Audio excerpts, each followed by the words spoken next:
There are 200 available Pokemon in Emerald's Pokedex, and I have just 24 hours to catch them. If not, I have to release them all. And to make matters worse, the Hoenn region is home to some insanely difficult Pokemon to find, evolve, and catch, making this one of the most difficult challenges I've ever attempted. But before we get to any of that, we need to choose our starter. Okay, we're choosing Mudkip because of course we are.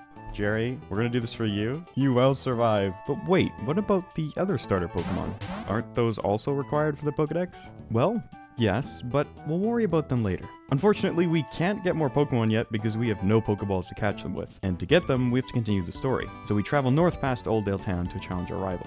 And right off the bat, the run was looking blessed because I managed to get to May without a single wild battle to slow us down. Our Mudkip seemed pretty strong. I think we're fine. Oh no! Wait, what happens now? We get sent back to Little Root and have to walk all the way back. And remember how I said we got lucky dodging all the random encounters? Well... Oh my god. But don't be fooled, Jerry is an absolute unit and May just got lucky that first time. Eventually, we make it back to the lab and receive our Pokedex and Pokeballs. So, it was time to start catching. I caught a Wurmple on Route 101 and moved on. While we can also find Poochyena and Zigzagoon on this route, we're going to skip them for now. Instead, we travel north to Route 103, catch a Wingull, and then travel to Route 102. This route is home to Ralts, which has just a 4% encounter rate, so odds are we're going to be here for a while.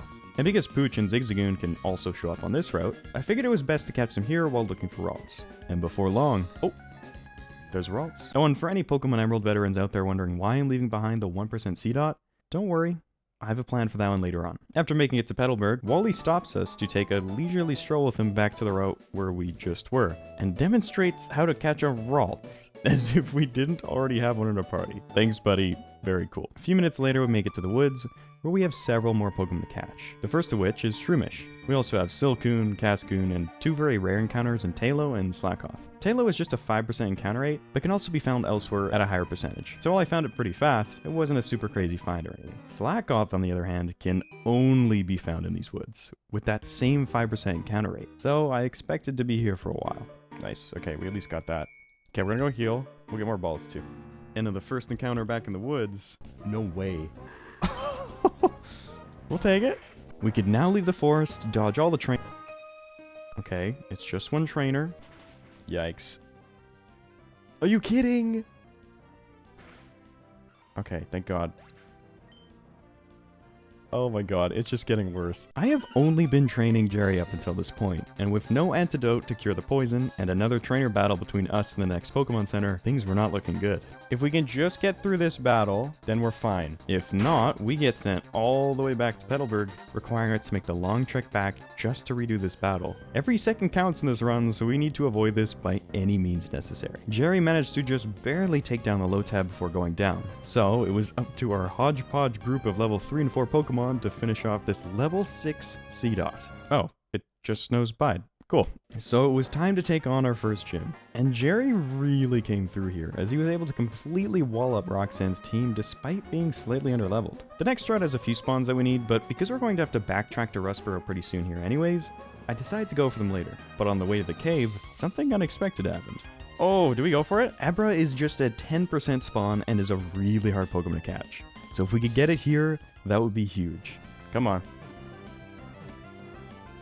Oh yeah, dude. Speaking of huge, just before reaching the cave, Jerry's hard work paid off as he evolved into a Marshtomp. The first of many evolutions in this run. After catching a Whismur inside the cave, most of the Pokemon back on Route 116 had already been registered, and there were just 2 remaining. Nincada was easy enough to catch, but Skitty, on the other hand, has just a 2% chance to show up. So on average, it will require 50 encounters to find. However, I had a plan. I caught this Pooch, used a repel, and started spinning around in the grass. I know this looks slower, but trust me guys, I'm onto something here. While we already have a Poochyena, I caught this extra one because it was level 8. The same exact level of the Skitty on this route. By leading this Poochyena in our party and using Repel, this cuts out all Pokemon spawns that are below the level of our lead Pokemon, which in turn boosts Skitty from a 2% spawn all the way to a 10% spawn. This method is called Repel Tricking, and will be used quite often in today's challenge. Oh, and if you're wondering where the whole spinning around like a maniac thing comes in, it's because it allows us to get encounters in without taking any steps and wearing off a Repel. Yes! Okay, there it is. And so after an hour of play, it was time to take the boat to Dewford City and find the next set of encounters in Granite Cave. I picked up a few encounters inside, but I didn't bother doing any extra for Sableye because it's just a 10% encounter here, and it can be found later on in Sky Pillar at a higher percentage. I would later go on to regret this decision. I think we can do this without battling a single trainer. See, look how much time we saved. Did I want to battle some of those trainers? Maybe. But, hey, we're gonna figure that out right now. Yikes. That's a lot less damage than I thought it would be. Oh, that's not enough damage. Okay. So I begrudgingly battled all the trainers. But even then, it still wasn't quite enough. Remember how I said not catching that Sableye was a mistake? Well, that Pokemon, being a ghost type, is immune to every move this Makuhita has. Instead, it took me 20 minutes until I finally got a lucky crit to win the fight. Not my proudest moment, but we made it through. Just after Slateport on Route 110, we can catch Electrike, Gulpin, Minun, and Plusle.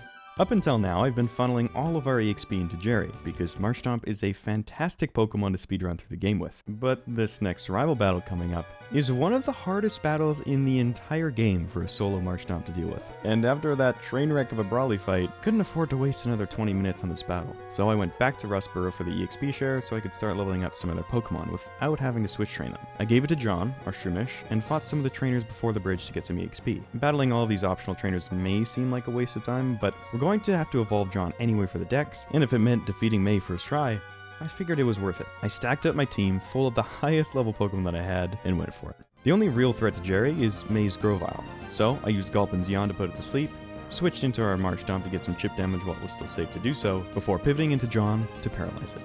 From there, I used Leer to lower its defense as many times as I could before bringing Jerry back in. Do it, Jerry. Do it, Jerry. Boom! Alright, I'm feeling pretty good. I think that makes up for the failing on Brawly. The fact that we did that first try. After arriving in Mauville, we stumble across a familiar face. Wally here happens to be in the midst of trying to convince his uncle to let him follow his dreams of being a Pokemon trainer. While I could go easy on him to help him out, we're kind of on a timer here, and also he stalled us in Petalburg, so he'll be fine.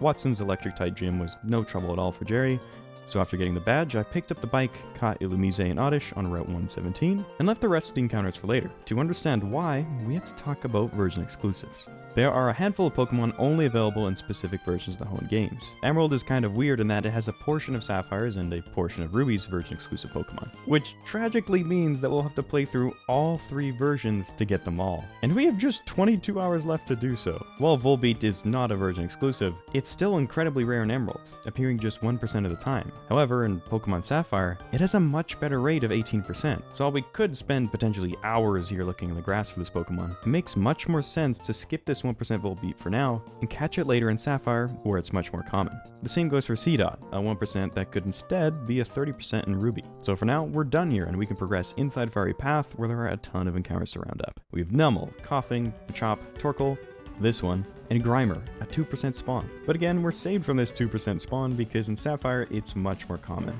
So just 10 minutes later, we were ready to move on with several more entries to our name. On our way through Route 113, I got a Spinda and left Skarmory from when we have a Pokemon with the ability Magnet Pull. But before traveling to the next route, I spent a few minutes farming up some ash for the White Flute. The White Flute is an item that will increase your encounter rate by 50%. As you can imagine, this is an incredibly useful item for low percent targets and Pokemon we want to repel trick for. Moving on to Route 114, we found our first second stage evolution Pokemon. While we could train up our Lotad from before, it's going to be much faster to catch it now as a Lombra. So whenever we see an evolved form in the wild, we'll prioritize catching it over training the base evolution to save time. Aside from Lotad, we have Swablu and Seviper to catch here. And despite being a 9% encounter, we found Seviper very fast.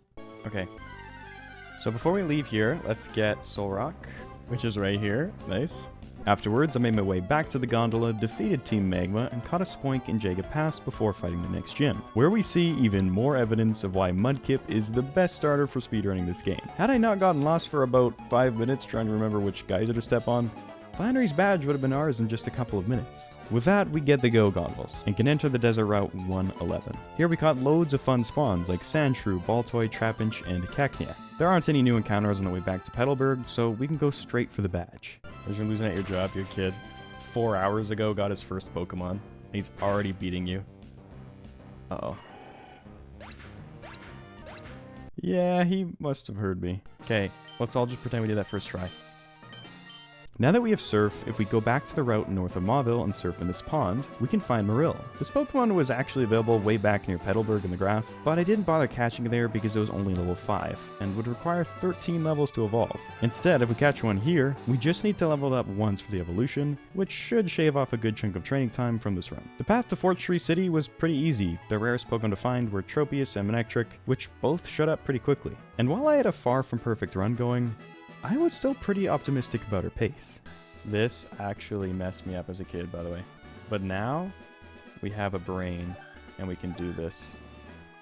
Sadly, that brain wasn't enough to help me avoid getting messed up by the gym leader. So it was back to the box for me to scrounge up some semblance of a team that can take on Winona. And surprisingly, the ragtag group that we put together actually did the trick. Largely thanks to our screeching Kecleon. Okay, that's 6 badges in a little over 6 hours. On day 2, after catching Absol and Mightyena, we were off to Mount Pyre. An area that was easily one of my favorites growing up because of the atmosphere, the music, and the spawns. We have Shuppet, Duskull, Vulpix, and Chimecho, or Chimicho as I used to say as a kid. Chimicho has just a 2% encounter rate. While I could go for it now, it makes more sense to come back for it later. And for the same reason, I'll be skipping over the Safari Zone for now.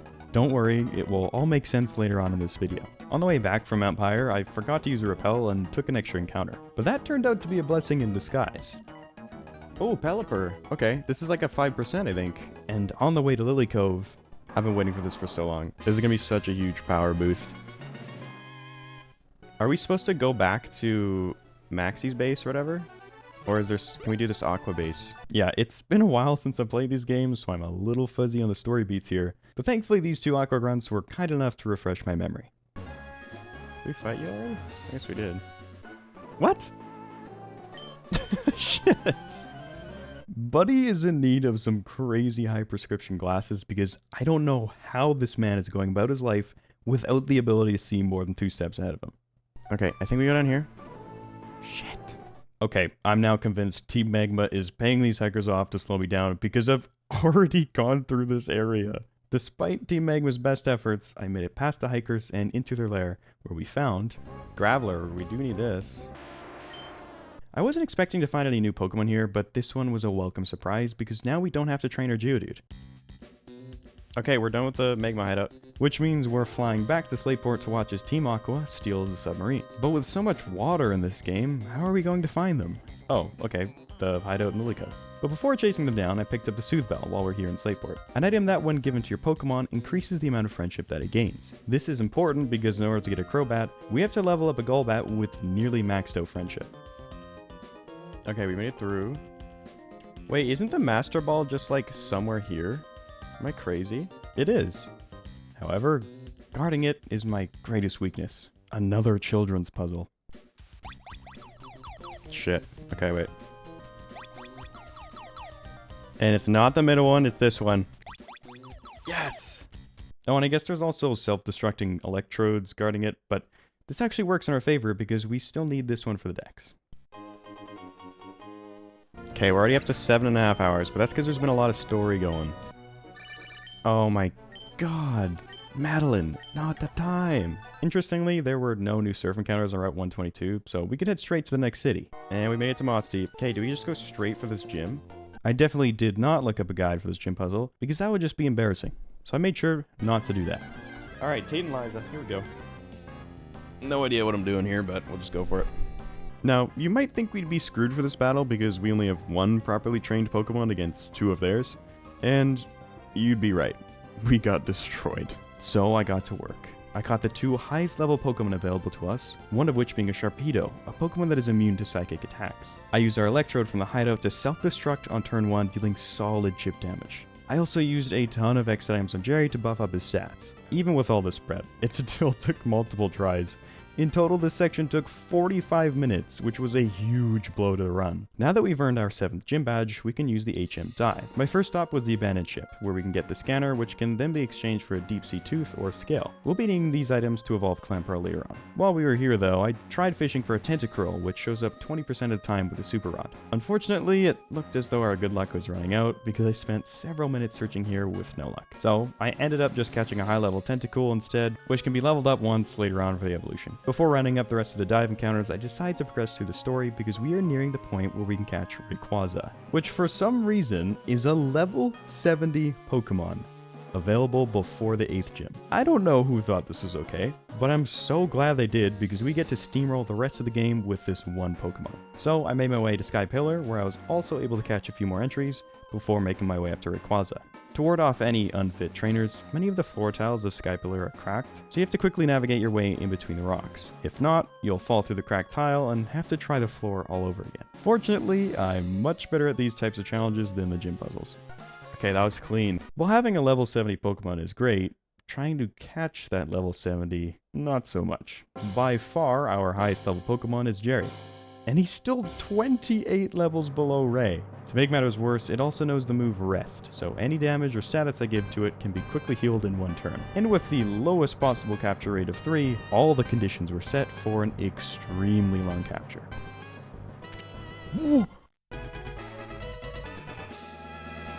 And that right there makes up for the horrendous Tate and Liza fight. This Ultra Ball had just a 1.6% chance of capturing under those conditions. With Rayquaza in our party, we were set to absolutely mow down Juan's team. After solving the puzzle, of course. Which for some reason is one of the only ones I still remember how to do correctly. Oh, and by the way, if you're enjoying this video so far, consider subscribing. I plan to make much more Pokemon Challenge videos like this one, so stay tuned.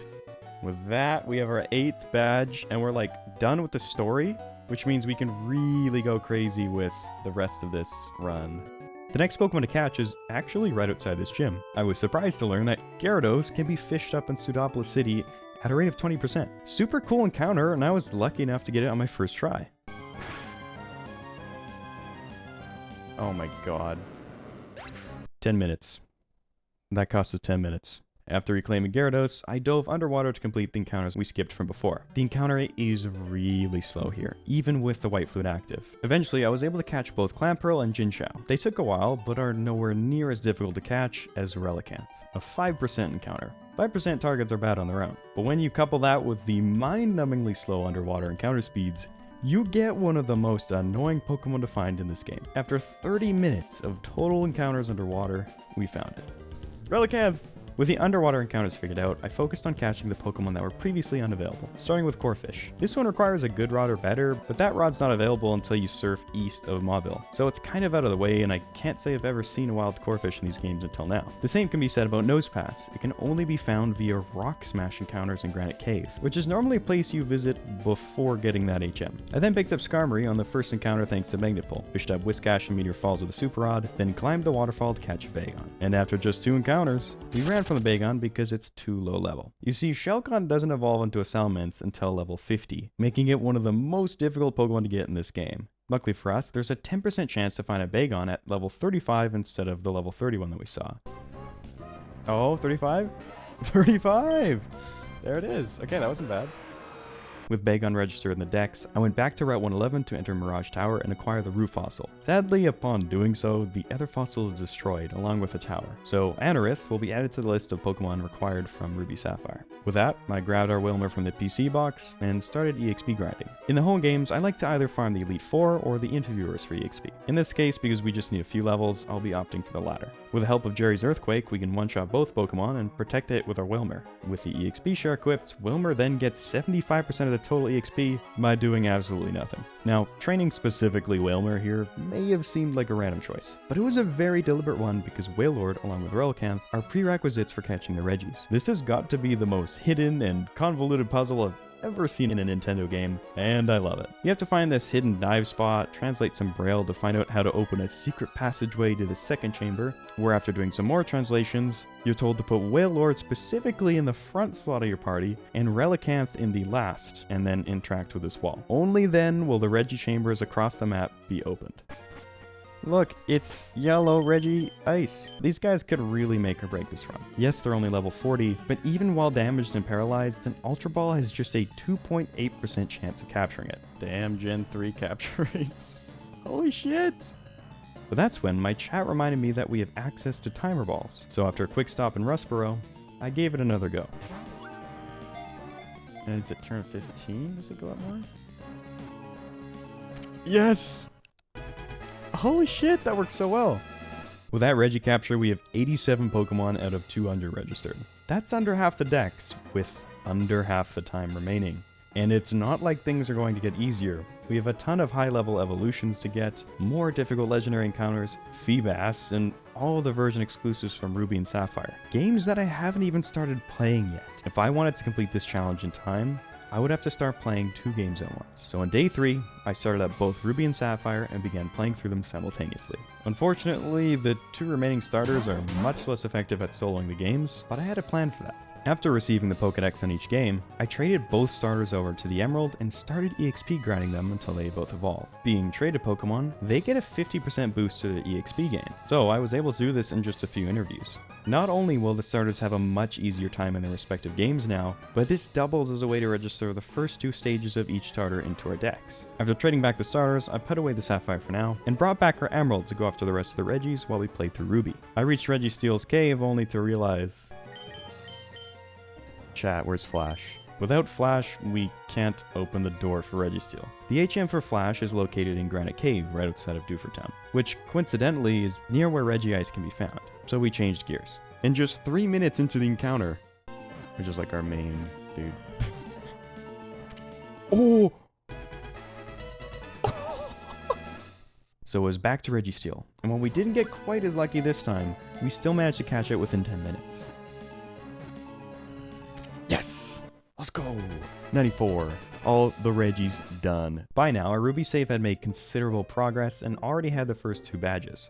But how far do we have to play through this Ruby to get all the exclusives? Well, when mapping out these games the night before, I found that the only Ruby exclusive Pokemon is Zangoose, which can be caught quite early on Route 114. The only Sapphire exclusive is Lunatone, which can be caught just after that route in Meteor Falls. Beyond that, there are a few Pokemon that can be caught in both Ruby and Sapphire, but not in Emerald. These Pokemon include Surskit's-line, a 1% only spawn which won't be fun, Roselia, an easy spawn outside of Mauville, and Meditite's-line, commonly found on Mount Pyre. Which honestly isn't too bad. That would require 3 badges for Sapphire and 5 for Ruby. But that's when I realized that while technically Latias and Latios can be found in Emerald, they can't both be found on the same save because you have to choose one or the other. And because these roamers aren't released until you become the champion, we will have to play through the entirety of Ruby to finish the decks. So we had to pick up the pace. While continuing to speed through Ruby as fast as possible, it was now time to enter the Safari Zone. For those unfamiliar, the gimmick to this area is that after every turn, the Pokemon you're facing has a chance to flee. Additionally, you can't throw out your own Pokemon to help increase your capture rate. You have to just throw balls and pray. The reason I skipped over the zone before was because I would likely be stuck here for a very long time. And I figured it would make more sense to save it for when I was also playing through Ruby, because it's much easier to play 2 games at once when one of them is just spamming out random encounters. In the first area of the zone, we have several Pokemon to catch. Take Wobbuffet for example. This Pokemon has the lowest capture rate in this area and only shows up 10% of the time. Next is Girafarig. While it's not the most difficult Pokemon to see, its lower capture rate makes it very difficult to obtain. Finally, we have Pikachu. Unlike the others, its capture rate is actually on the easier side, but it's very hard to find because it only shows up 5% of the time. And so my first session in the zone was pretty terrible, as I was only able to round up some of the easier spawns. However, my luck would soon turn around. That's a huge one, that's a 10%. Oh my god, we're on a roll. Holy shit. We're on to the next area. Well, not quite. There's a patch of water to the west where we can surf up some Psyduck, but that was easy enough to catch. In the next area, I caught some Gloom, as I'll be needing one for both Vileplume and Blossom, caught a Phanpy, and was able to catch a Xatu as well, which just left Heracross. This Pokemon has just a 5% chance to show up, so we were really lucky to find it so fast. And unlike Pikachu, the capture rate on this is incredibly low, making it easily one of the hardest Pokemon to catch. So now, is it just Pinsir left?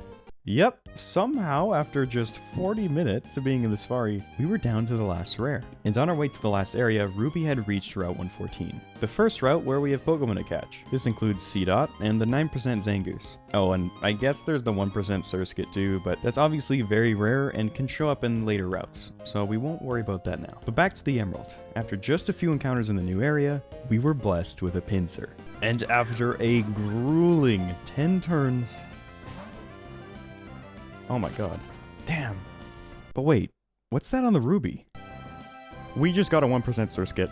Like I said, I wasn't even looking for this yet. I was still searching for the Zangoose, and this showed up instead, which is a huge time save. Now, if we can just catch this Pinsir, we'll have caught 2 incredibly difficult Pokemon just like that. And it's gone. Before continuing the search for Pinsir, I had to take a quick break to help with a Ruby because it had just reached Flannery's gym. While trivial with a Marshtomp, it's not quite so easy with a Grovyle. So I traded over our level 30 Graveler that then evolved into a Golem. Because it's a trade evolution, this is a Pokemon that we would have had to trade back and forth for the entry anyways. And it doubles as a great counter to the gym. Before finding the next Pinsir, the Rubyphile was able to pick up and revive the Claw Fossil, evolve Grovyle, and make it to Norman's gym. Pinsir!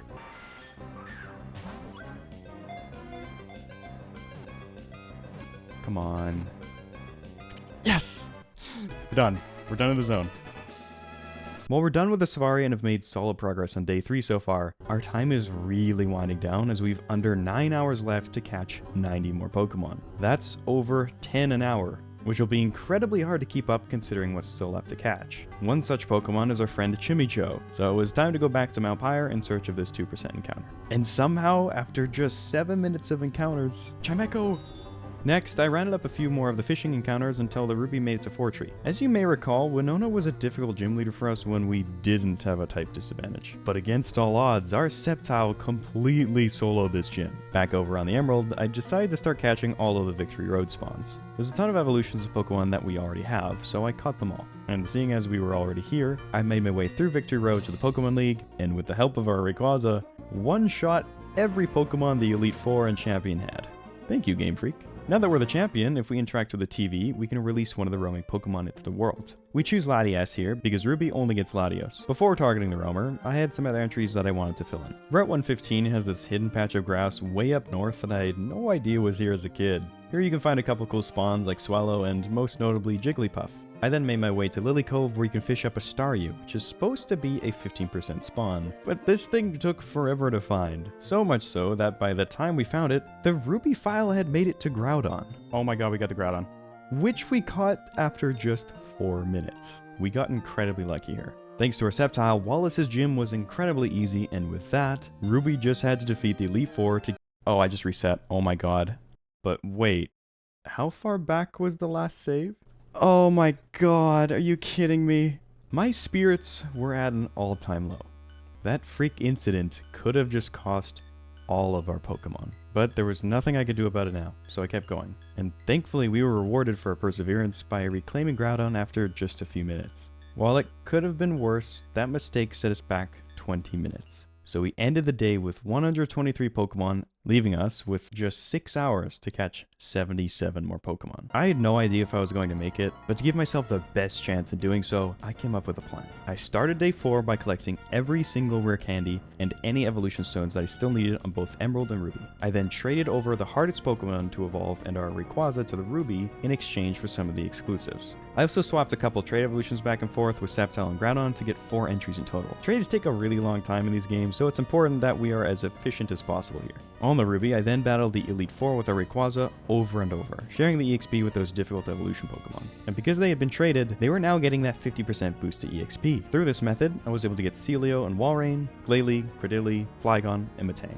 At the same time on the Emerald, I focused on EXP grinding Pokemon that required just a few levels to evolve and battled the interviewers. These included Gardevoir, Golduck, Sandslash, Masquerain, Crawdont, Seaking, Machoke, Slacking, Nuzleaf, Magneton, Tentacruel, Azumarill, Seadra, Ninjask, and Shedinja. Then, it was time to use our evolution stones. We have Vileplume and Shiftry with Leaf Stones, Delcatty and Wigglytuff with Moonstones, Blossom with a Sunstone, Starmie and Ludicolo with Water Stones, Ninetales with a Firestone, and Raichu with a Thunderstone. I then used our rare candies from before on our Bagon to get both the Shelgon and Salamence entry, and did the same in Ruby to evolve Metang into Metagross. From there, I took a break from the EXP grinding to catch the roamers. For those unfamiliar, roaming Pokemon are legendary Pokemon that will bounce around the map every time you cross a route boundary or step inside a building. So the best way to check for these guys is to repel away the lower enemies on an early route, check the grass, then enter the building, and rinse and repeat until it shows up. Okay, we got one. Once you encounter them, you have one turn to throw a ball before they flee, and you have to do it all over again.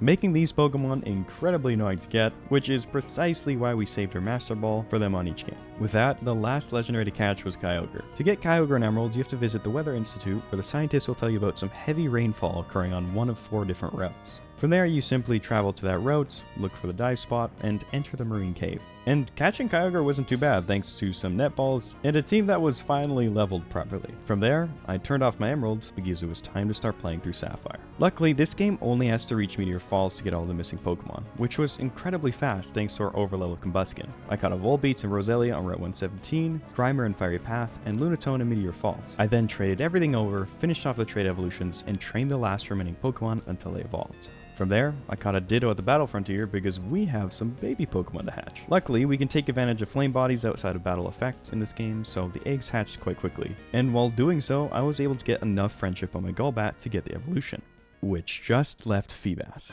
This is the Pokemon I had been dreading the entire run, and is easily the hardest Pokemon to catch in Ruby, Sapphire, and Emerald. On Route 119, there are 436 fishing spots, and only 6 of them can spawn a Feebas. But even if you stumble across the right tile, there's only a 50% chance that it will show up, so there's a good chance you'll go right past it. To find it as fast as possible, I got to work on both my Ruby and Emerald at the same time, fishing up 2 encounters on each tile as I slowly made my way down the river until...